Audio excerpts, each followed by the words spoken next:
बनाकर लेके आएंगे अपने 17,000 साथियों के लिए, हम मर जाएंगे, जो करना पड़े हम करेंगे, कैसे भी करके मना के लेके आएंगे। तो फाइनल प्रबंधन झा सर ने कहा चलो भाई चलो चलते हैं। तो हम सारे इकट्ठे हो गए, हम पहुंचे। ये किस्सा मैं तुम्हें सबको इसलिए बता रही हूँ क्योंकि पता होना चाहिए कि हम लोगों की अहमियत क्या है उन लोगों की निगाहों में। हम जब वहाँ पहुंचे तो हमारे साथी एमएलए एक दूसरे मतलब पर्टिकुलर नाम नहीं लूंगी, एमएलए आए हुए थे।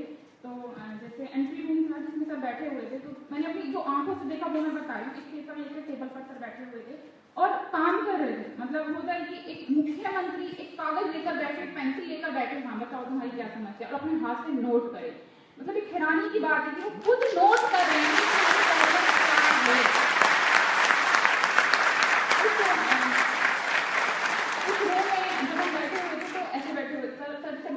ऐसे बैठे हैं और इधर ऐसे 5 टेबल पड़े, 5 कुर्सियां पड़ी, चेयर पड़ी थी। तो हम गए और हम चेयर पर बैठ गए। आगे की 2-3 चेयर बच गई।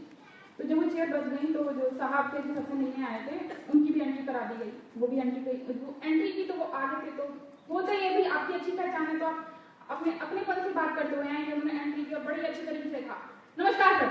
तो सर ने कहा आइए आइए नमस्कार सर। सर ने भी इशारा कर दिया बैठिए। भाई हम आगे बैठ गए।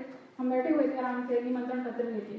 तो जैसे ही वो सामने से जिनको जो बात कर रहे थे वो खड़े होकर वहां से चले, तो क्या हुआ कि सर ने कहा आइए। तो अब जब आप ऐसे हाथ करेंगे तो कैसे समझ में आएगा आगे वालों को बोलेगी पीछे वालों को। तो हमसे पहले वो खड़े हो गए। तो सर ने कहा आप आइए।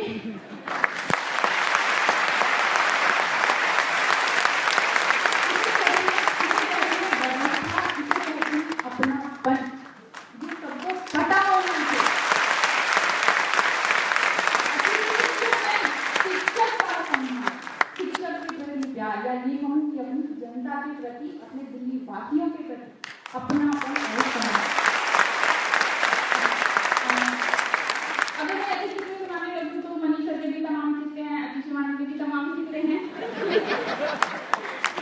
लेकिन मैं लंबा नहीं खींचूंगी क्योंकि समय का अभाव है। वैसे तो मैं ज्यादा बोलती हूँ। तो बस इतना कहूंगी कि मनीष सर की एक बात जो मुझे बहुत दिल को छूती है वो ये कि वो जब भी कभी बात कर रहे होते हैं, कभी भी सुना, ध्यान से उनकी बातों को सुना, हमेशा बात होते हैं मेरे अतिथि शिक्षक, मेरे शिक्षक, मेरे स्कूल,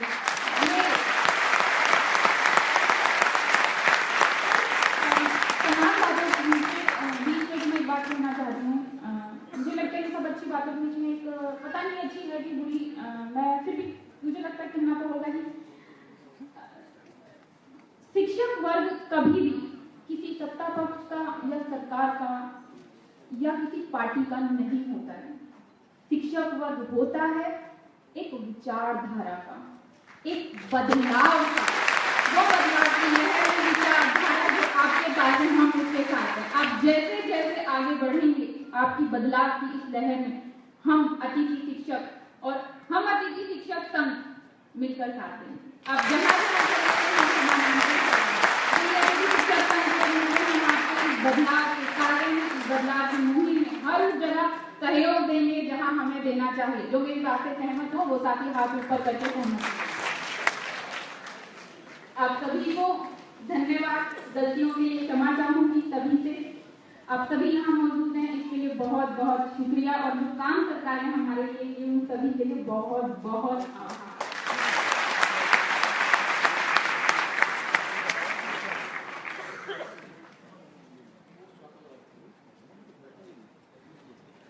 और अब मैं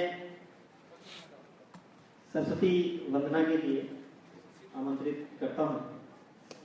कुछ टेक्निकल प्रॉब्लम थी इसलिए बीच में बोलने का अवसर दिया गया, क्योंकि सरस्वती जी की प्रतिमा के सामने दीप प्रज्वलन के बाद सरस्वती वंदना ही होती है, लेकिन थोड़ी सी टेक्निकल प्रॉब्लम थी इसलिए इसको बाद में रखा गया। इसके लिए क्षमा प्रार्थी हूँ मंच से। सरस्वती जी